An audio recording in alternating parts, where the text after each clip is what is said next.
my basic proposition, and this is a kind of proposition that's free of concerns about which side of the ideological fence we fall onto or whose interests we serve, is that basically we're pretty bad at covering the economy.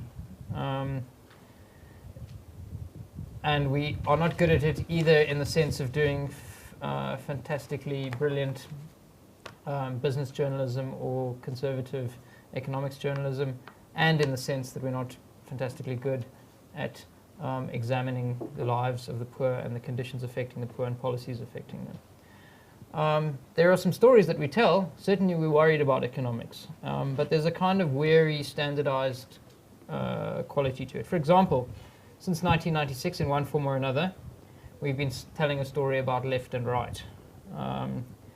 One version of the story goes like this. In 1996, the ANC made a fundamental break with its progressive and socialist history and set South Africa on a neoliberal course that's widened income inequality and left the poor worse off than they were under apartheid. And a glance at social development indicators, starting with a decline in life expectancy from 62 to 48 over the past 16 years, is enough for many people to confirm the accuracy of that analysis. The other version of the same story is that Trevor Manuel, backed by determined President Thabo Mbeki and the best team of civil servants in government, abandoned the ideological shibboleths of the governing party and replaced them with pragmatism and some basic economics. And they dramatically reduced government debt with the help of sound independent monetary policy, and they created the fiscal space for expanded spending on public services and on infrastructure. And the reward was that we could shrug off the 1998 emerging markets crisis, the 2001 attack on the rand, and really start to ramp up government expenditure both on the social wage and on economic infrastructure, especially after 2001.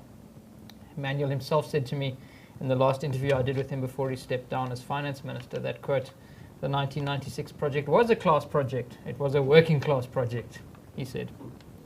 I'll tell you what I think about those two stories at the end when I come to what we think. But clearly, you know, his claim in his last major speech as finance minister, the mini budget in 2008, that we were going to weather the global storm with no trouble, looks pretty hollow in the face of 1 million job losses. The real point, though, isn't which of these stories is right. They're just stories. The thing is that this convenient opposition really characterizes and shapes, I think, our analysis of South Africa's political economy, and I think to its detriment, to the detriment both of the analysis and of the political economy, actually. The other thing that we do quite a lot is we talk about new policy proposals, whether they come from COSATU or government or from the, if you like, further more marginal left, the social movements, or from business. We're very, very interested in policy and those who promulgate it. So COSATU puts out a document like it did this week, big government statist sort of a policy, and we get some economists who work for big banks to tell us that it's rubbish. We get some people on the left to tell us that it's very good, and we set up this kind of quite easy oscillation between ideological poles. Same thing happens at budget time. We project the big macro brushstrokes onto our pages. We get COSATU and the social movements to comment from the left. We get Dennis Dykes and Jack Loebscher to comment from the right, and we're off to the races. And at the moment, we're doing the same dance around the discussion about nationalization of the mines and manipulation of the rand, some of these policy propositions. So we report on the clash of arms, and we sort of tremble with anxiety at the implications, one way or another, whichever side of the fence we're on. And so some people diagnose this problem, and I think Fazila does, on the basis of a kind of inherent neoliberal bias of the print media in particular, which I think is wrong, actually. If you look at the column inches given to views sympathetic to left policies like higher trade tariffs, intervention in the rand, larger social grants, I don't really think that stands up, but that's a slightly separate debate. The real problem, I think, actually, is that we're obsessed with politics and policy to such a degree that we struggle to report in depth on economic reality. And because the defining political battles are so intense, we actually struggle to get into the nuance of the policy debate and the complexity of it. But anyway, this political dominance isn't all that surprising because South Africa is an incredibly political place. But we struggle too when it comes to reporting on pure, what look like pure economics, interest rate questions, for example, a current account, the rand, we're very much captured by expert opinion there. We don't have capacity in newsrooms independently to analyze economic data. There's no South African Martin Wolf, whatever one thinks of him one way or another. There's no one with that kind. There are no serious economists or people with economics training, or very, very few, sitting on newsroom floors. And those who do are very quickly snapped up by the wire services who pay well, like Bloomberg's and Reuters, or by banks and the analyst community. But I also think there's a kind of a lack of commitment to these hard economic issues from editors who are mostly political junkies. I certainly put myself in that category to a degree. But sitting behind both of those sorts of problems, I think, is that there's almost no economics reporting that we do that goes beyond the desktop. You can report on the political economy and even on the hard numbers, sitting at your desk, downloading documents off the web, phoning people, having a chat. And journalism really starts, I think, when you leave your desk. 1 million people have lost their jobs since Lehman Brothers collapsed in October 2007. So who are these people? Where do they live? How has their collapse in their spending power affected retailers, financial institutions, and things in their areas? How has it affected housing markets where they live? Are they concentrated in one place or another? Are they dispersed across the country? How many African immigrants live in South Africa? Do their skills and enthusiasm enhance growth capacity, or do they take local jobs? And how can we find out? What's going on in land distribution? Are any journalists spending times on farms that the state has handed over to emerging farmers? When they succeed, why do they succeed? And when they fail, what's actually happening? What's happening to patterns of productivity on the land? Capital employment in rural areas? Are rural economies reshaping? I mean, they clearly are reshaping, but how? And what are the forces that drive that? There are other things that seem even more technical but are really important. For example, Portnet has a virtual monopoly on services provided at the country's harbours, and they're very expensive. The fact that they're able to charge an arm and a leg for wharfage and other services has serious impacts on businesses. Who's going to ports and finding out actually what goes on there? That stuff is at the coalface of the economy. How has the fight over regional integration stalled the Trans-Kalahari Railway? Why does the Trans-Kalahari Railway matter? How many South African economics journalists know that the project even exists and that the IDC is planning to fund it massively? What percentage of import tariffs on cars brought into South Africa goes into the coffers of Kingdom Swati II? How many people in this room even knew that happens? So I think there's a real kind of failure of imagination and commitment in a lot of what we do. We're also pretty parochial. We act, although we broadly, certainly in most of the coverage that I can think of, are supportive of South Africa having strong ties with the rest of the world. We tend to act a bit as if we have a closed economy. So the Eurozone sovereign debt crisis, for example, is an incredibly serious thing for South Africa. The thing that affects South African exports more than the value of the rand, more than tariffs, more than anything else, is the health of the G7 economies. So if there's a sovereign debt crisis in the Eurozone, we should really know about it. And we should know precisely what its impact on us is.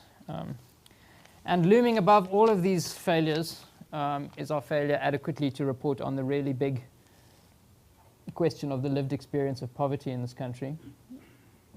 Also, how poor and how the informal economy works, how poor people intersect with the formal and informal economies. What goes on what is the economy of Diepsloot? How does it plug into the economy of Johannesburg? What are the linkages between formal and informal, rural and urban? What mechanisms do people set up to make their lives work on a fraction of a social grant? How does income flow within households, etc.? Now, this stuff can be done in a dismally dull academic way, but it can also be done in an incredibly lively and interesting journalistic fashion that I think would grab readers by the throat. So, so much for introspection. I mean, I think that there are things that we do okay. As I've said, we report on the political economy side of things, I think, moderately acceptably. Because there's a huge and sophisticated financial services industry in this country that pays for advertising on pages dedicated to personal finance. There's quite a lot of solid personal finance reporting in this country. Some of it's a bit captured by interests, but some of it is also really robust and interesting and investigative and difficult for those institutions. But not so much in the areas that I think are more important. But I want to respond briefly to your provocations around whether the media has a vision for South Africa's economy, whether we're on the side of pro-poor economic development, and whether the free market system is going to ameliorate poverty. I think the interesting thing about the way you pose that is you started off by saying, well, there's this binary, this unhealthy binary, but actually in the way that you asked the question, you reinstitute the binary and suggest that the answer to being pro-poor is clearly or necessarily the set of alternatives that the left is putting on the table right now. I don't think that's the case. I mean, in my view, what you see embodied in the fiscal policy of this government is a very serious effort to ameliorate poverty and to redistribute wealth. There is an enormous redistribution of wealth going on in this country, from a narrow tax base through a huge social grant program, through a social wage that now constitutes something like 2/3 of the budget. The gap between intent and effect is profound, and that's a gap that has to do with state capacity and governance. And that's why I think that there ought to be a very urgent pro-poor concern with the quality of governance and the ability to translate intent into effect, and to translate that fiscal vision, which I actually think is pretty progressive and which tries to harness the energy of the markets and the energy of the formal sector to redistribute wealth. The fact that it is not performing has got to do with reasons that aren't driven by the ideology. I don't think we actually have a neoliberal set of fiscal arrangements in this country right now. In fact, the tax burden has been steadily rising. I think over the past 3 years, tax as a proportion of GDP has risen by something like 12%, which is a lot as these ratios go. It used to be around, in 2006, it was about 24% of GDP. Now it's about 29% of GDP. So that may even be a 15% rise. I think what we need to do is, and I'm becoming a tired and boring proponent of this, but I think that what we really need to be looking at is something much more imaginative than what COSATU does in its policy document, for example, which really to me smells of must and mold and dust. Faced with the scale of the challenge of poverty and the opportunity opened up by the fact that the financial crisis has opened up people's imagination and has cast models into doubt, I think that there's an extraordinary opportunity for progressive people to say, what is the shape of the social contract in this country? How do we at once harness the best energies of business, of the people, of government, and at the same time discipline their self-interest and their excesses? So we've got a really narrow social contract right now, which I think is poorly understood. It's a social contract between organized labor, big business, and government. Each of those three adopts a defensive position in NEDLAC that's about looking after its own narrow interests, and the result is that millions and millions of people are excluded. The formal sector shrinks while real wages in the formal sector grow. Poverty grows. Government does just enough amelioration to stop the poor rising up and killing us all in our beds. Big capital gets the sort of slow introduction of competition policy so it can push up prices and take the difference out of the consumers, and the result really is a kind of stasis. And I think we need, as a society, to be looking very hard at a much more creative and much more shared way of actuating our economic potential. And I think that needs a combination of hard classical economics and social vision. And I guess that's what I believe in, to be honest. And that's why I think that in those two stories that I started out with at the beginning, I do think a progressive vision was embodied in those budgets, but the other pieces of the puzzle weren't in place. So the progressive effects weren't as great as they ought to have been. And I think that's what we should work on. And I hope that that's what doing better journalism around economics will help to move us towards.